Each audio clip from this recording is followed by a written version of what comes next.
Début septembre, toute la famille de Caunes était sur un petit nuage, pour célébrer le mariage de Louis, le fils d'Antoine de Caunes.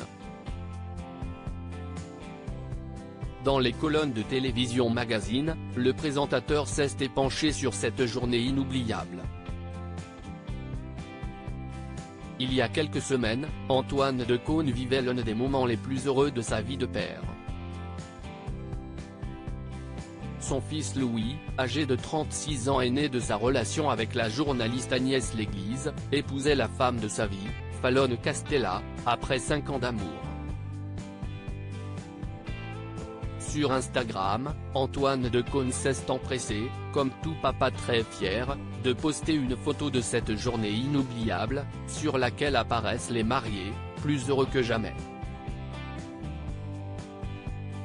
Un événement venu apaiser le cœur de l'ex-présentateur du Grand Journal, qui a vécu un drame en février dernier. Son ex-femme Gaëlle Royer, mère de sa fille aînée Emma de Caunes, a en effet rendu son dernier souffle, comme il l'avait lui-même annoncé avec pudeur, sur sa page Instagram, en publiant une photo de celle qu'il avait aimée. Papa de 3 enfants, dont le dernier, Jules, fruit de sa relation avec Daphné Roulier, Antoine de Caunes avait avoué ne pas toujours avoir été présent.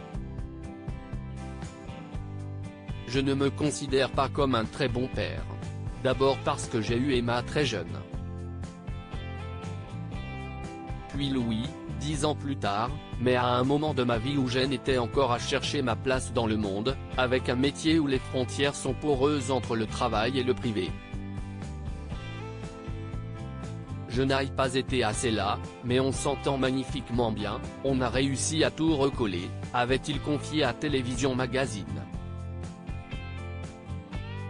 Antoine de Caunes se confie sur le mariage de son fils Louis, plus fier que jamais de ses 3 enfants, dont il est malgré tout très proche. Le présentateur de 69 ans a accepté de dire quelques mots sur le mariage de Louis, qui s'est déroulé à Biarritz. Le papa est très heureux. Louis a épousé la femme qu'il aime, il attendait ce moment impatiemment depuis des mois. Il avait préparé le moindre détail. C'était extrêmement joyeux dans ce Pays basque où il a grandi. C'était une très belle journée, a-t-il confié à Télévision Magazine, dans le numéro paru ce mardi 12 septembre. Un papa visiblement comblé, qui n'est pas prêt d'oublier ce jour gravé dans sa mémoire.